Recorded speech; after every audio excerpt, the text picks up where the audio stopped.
Bienvenue au journal de ce mardi sur Rwanda TV. Tout de suite, les grands titres. Ce mardi, le président de la République du Rwanda, son Excellence Paul Kagame, a virtuellement rejoint d'autres dirigeants de tout le continent africain pour le 21e sommet des chefs d'État et de gouvernement de COMESA. Le Rwanda a commencé la vaccination contre la Covid-19 chez les adolescents d'entre 12 et 18 ans, une activité qui a été initiée dans 3 établissements scolaires de la ville de Kigali. Et l'Office rwandais de la bonne gouvernance, RGB, a montré les résultats de la recherche Rwanda Media Barometer qui met en évidence la situation du respect des principes journalistiques au Rwanda.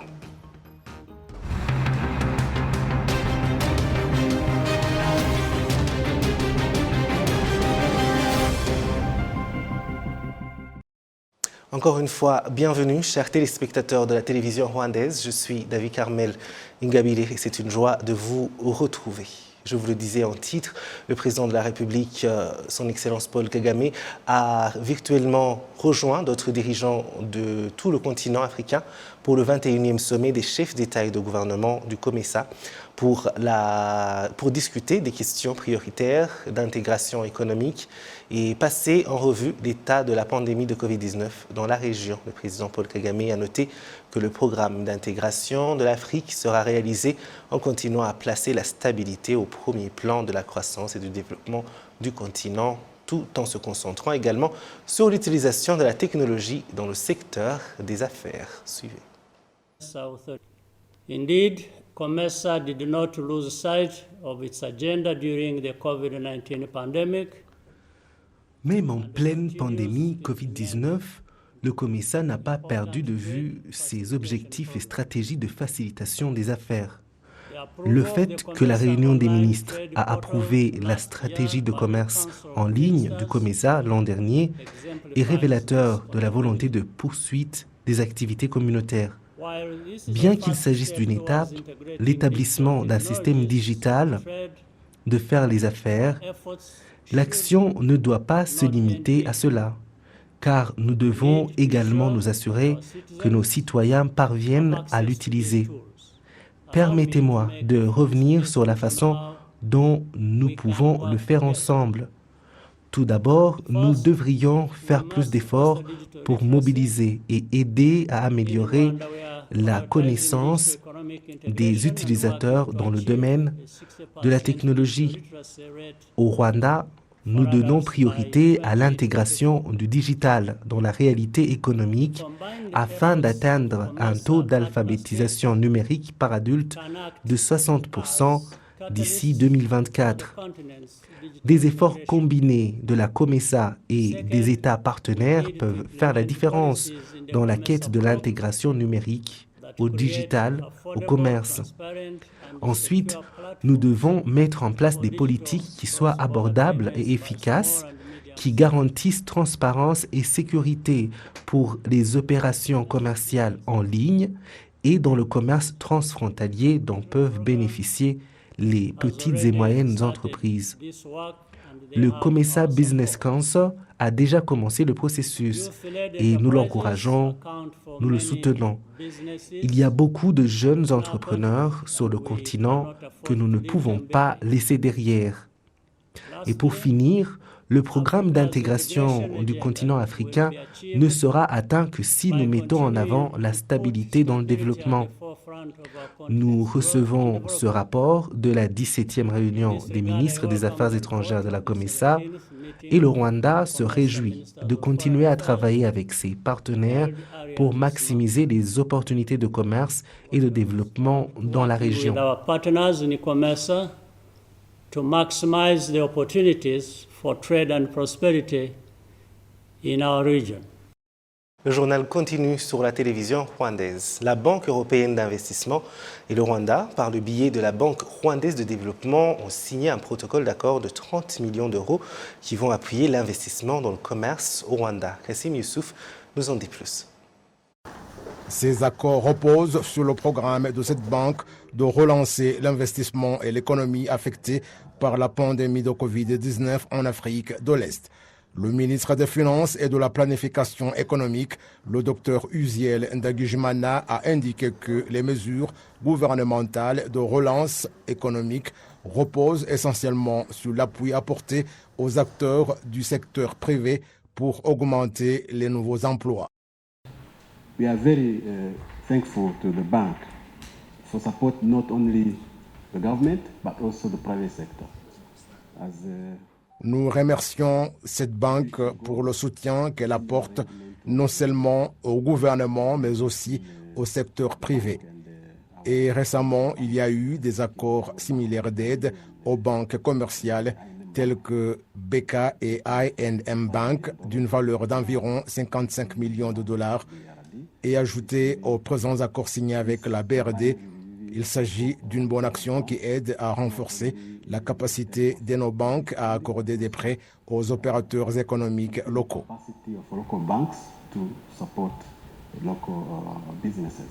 La direction générale de la Banque rwandaise de développement indique que la particularité de cet argent, c'est qu'il s'agit d'un prêt à long terme qui va lui permettre d'accorder des crédits en rapport avec le moment actuel de relance des activités que la pandémie de Covid-19 a affectées.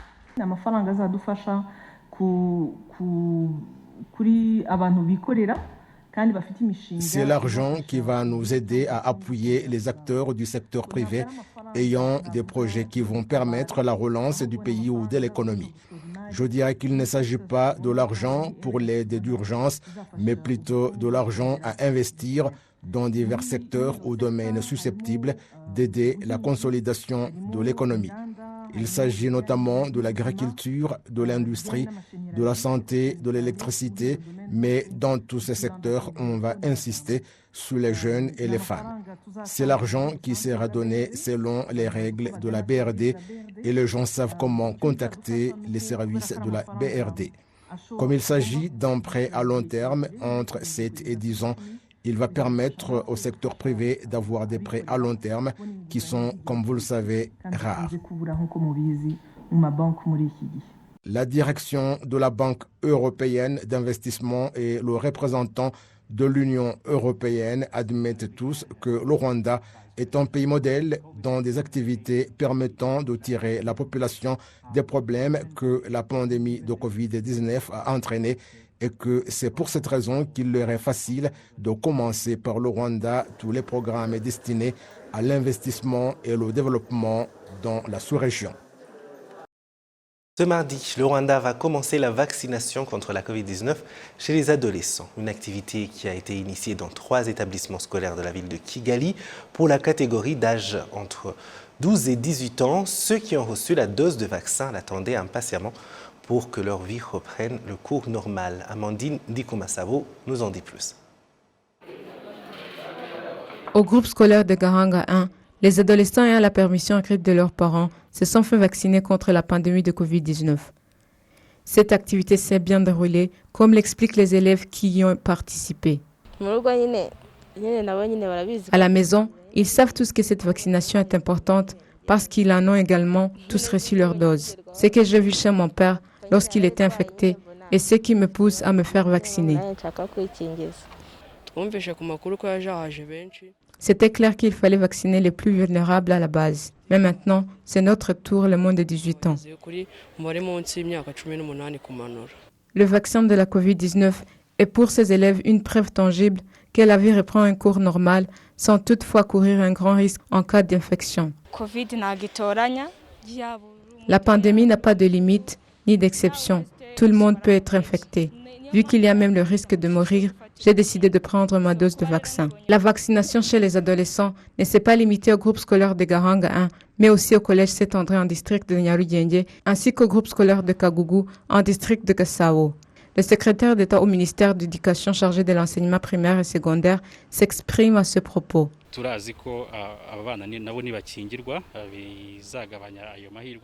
Nous savons que si ces enfants se font vacciner, cela réduira les risques et les effets du Covid-19 ou qu'ils ne transmettent à leurs parents ou à ceux avec qui ils restent. Nous savons aussi à quel point le secteur de l'éducation a été gravement touché, où les écoles ont été fermées, ce qui nous a ralenti les programmes scolaires. Alors maintenant, ces enfants entre 12 et 18 ans se font vacciner. Nous espérons que c'est un moyen de s'assurer qu'il n'y aura plus de mesures comme la suspension des activités scolaires. La présidente de la Chambre des députés, Donatille Mukabalisa, s'est entretenue ce mardi avec des parlementaires de la Tanzanie, du Nigeria et du Ghana, entretiens qui se sont focalisés sur la promotion de la coopération avec ces pays. Kassim Youssouf nous fait le point. Les entretiens de ces hautes personnalités ont porté essentiellement sur la collaboration que les pays africains pourraient mettre en place pour lutter contre le changement climatique et sur le principe de l'égalité du genre que le Rwanda promeut. Les chefs de ces parlementaires de la Tanzanie, du Nigeria et du Ghana félicitent le pas que le Rwanda a réalisé dans la promotion des femmes. Nous devons avoir une planification dans la lutte contre le changement climatique en Afrique. Nous devons surtout savoir ceux qui ne veulent rien entendre concernant ce programme. L'Afrique a fait face à la sécheresse suite aux effets du changement climatique. Nous devons donc avoir une planification solide dans la lutte contre le changement climatique.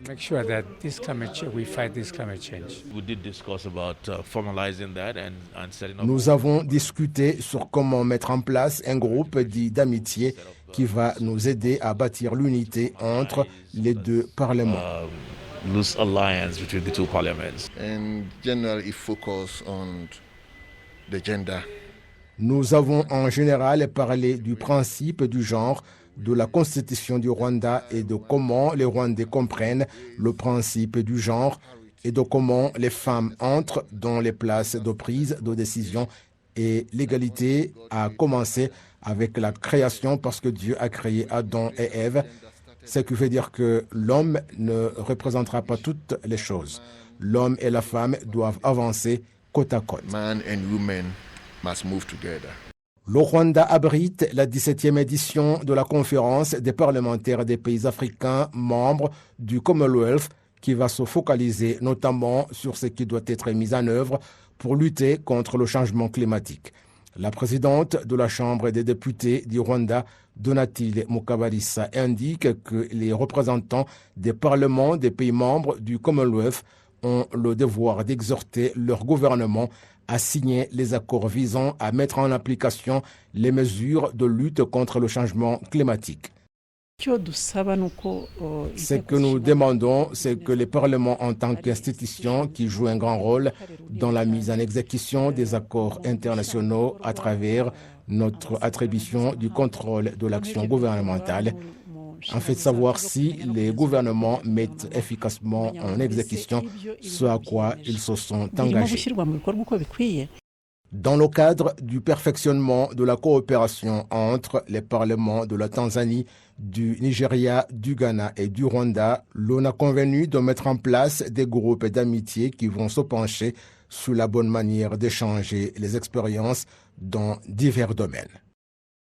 Les dirigeants locaux qui ont été élus au niveau du district disent qu'ils vont mettre l'accent sur le travail main dans la main avec la communauté afin de parvenir au développement. Ils l'ont mentionné alors qu'ils commençaient des formations pour les aider à s'acquitter de leurs responsabilités. La formation de ces dirigeants locaux nouvellement élus comprend les comités exécutifs de tous les districts, les bureaux des conseils de district de la ville de Kigali et les gouverneurs de province et certains des maires de Kigali.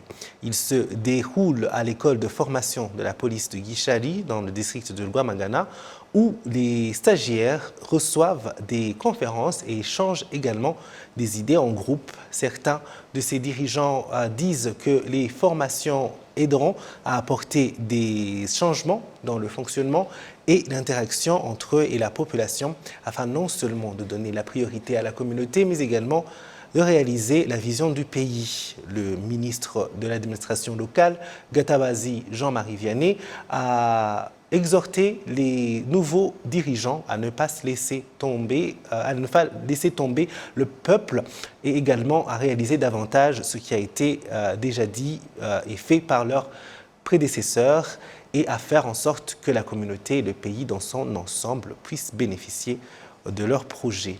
Le nombre total de ceux qui seront formés est de 500. La formation durera 7 jours car elle devra se terminer le 29 novembre 2021. Les cours comprendront les valeurs et les tabous appropriés pour un Rwandais et un leader approprié. C'est le journal qui continue sur la télévision rwandaise. Merci de nous avoir choisis. L'Office rwandais de la bonne gouvernance RGB a montré les résultats de la recherche Rwanda Media Baromètre qui met en évidence la situation de respect de principes journalistiques au Rwanda. Il est observé que comparé à l'année 2018 où le baromètre était appréciable à 72,4%, il s'évalue actuellement à 80,6%. Parmi les indicateurs du baromètre des médias au Rwanda, il y a le cadre juridique et politique qui s'évalue à 92,1%, la quantité et la diversité des médias à 87,3%, les médias comme une plateforme de renforcer les programmes du gouvernement et de la démocratie à 85%, le développement des médias et la capacité professionnelle à 62,4%, ainsi que l'accès à l'information qui est à 77,8%. Certains journalistes s'expriment à ce propos. Le baromètre est bon, il ne reste plus qu'à l'Office rwandais de la bonne gouvernance à faire un suivi pour nous faire part de ce qui devrait être corrigé pour qu'on relève également les défis existants. Les responsables des institutions médiatiques devraient avoir prévu à l'avance la formation de leurs journalistes. Le gouvernement a mis en place une école de journalisme et de communication à l'Université du Rwanda, mais il devrait y avoir un moyen de tester que tous ceux qui rejoignent ce domaine sont vraiment passionnés. Les directeurs de différentes institutions médiatiques se sont exprimés à propos du baromètre des médias 2021.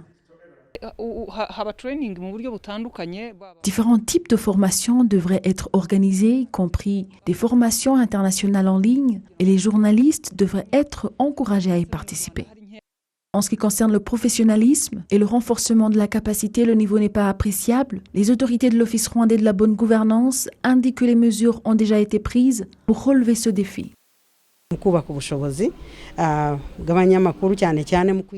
Lorsqu'il s'agit de renforcer les capacités, il y a notre part, mais il y a également une part des journalistes où ils devraient eux-mêmes fournir plus d'efforts. Quant au renforcement des politiques et lois du secteur des médias, cela sera revu pour que tout soit comme le ministère de l'administration locale et l'Office rwandais de bonne gouvernance trouveront convenable en faveur des médias.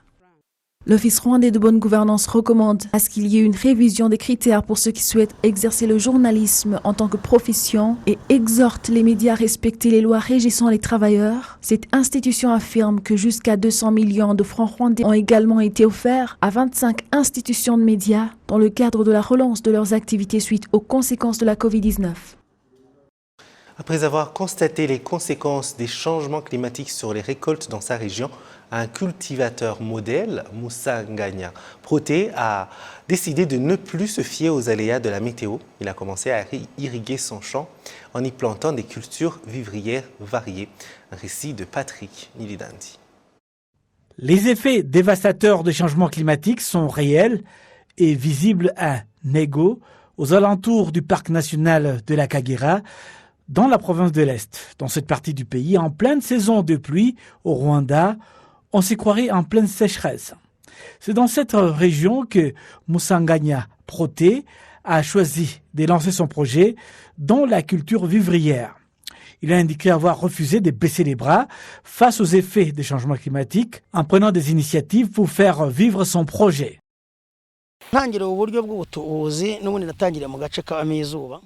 Lorsque j'ai commencé cette activité, j'étais dans une zone chaude et aride, sur une toute petite parcelle.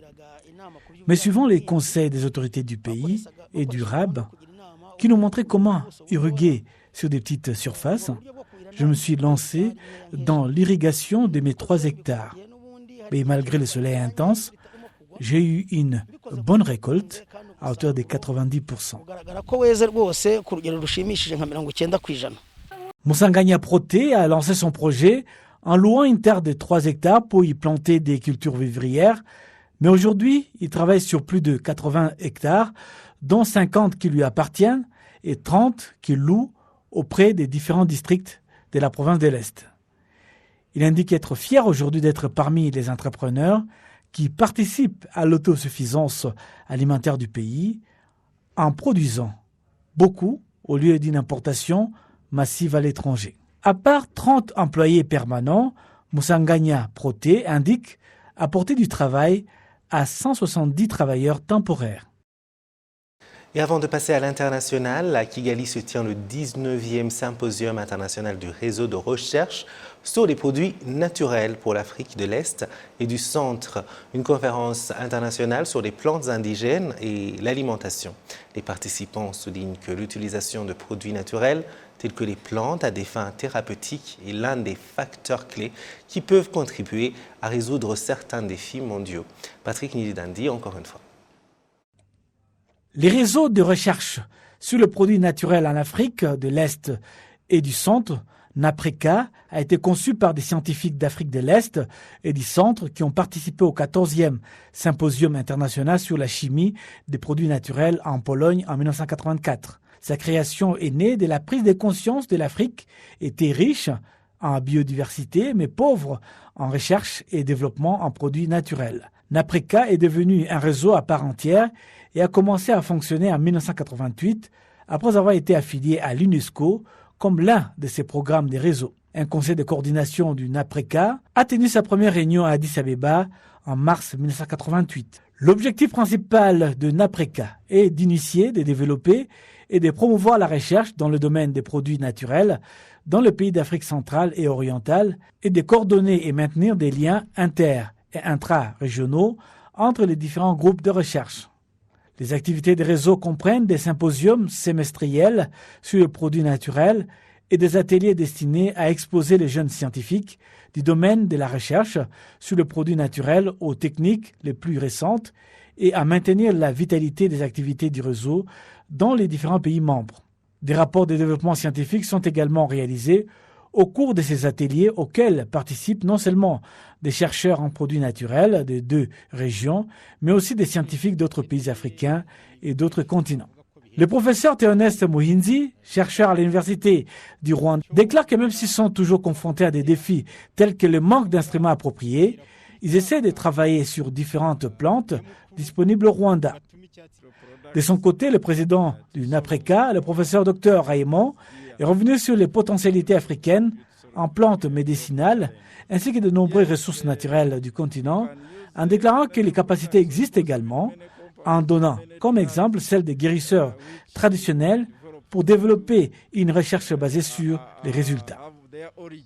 Les pays membres de la NAPRECA sont le Botswana, la RD Congo, l'Égypte, l'Éthiopie, le Kenya, Madagascar, le Rwanda, le Soudan, la Tanzanie, l'Ouganda, le Cameroun et le Zimbabwe. Et voilà, c'est tout pour ce journal. Merci de nous avoir suivis. Je remercie toute l'équipe qui m'a aidé à le préparer. Je suis David Carmel Ingabile. Continuons à respecter les gestes barrières contre la Covid-19 et au plaisir de très bientôt vous retrouver.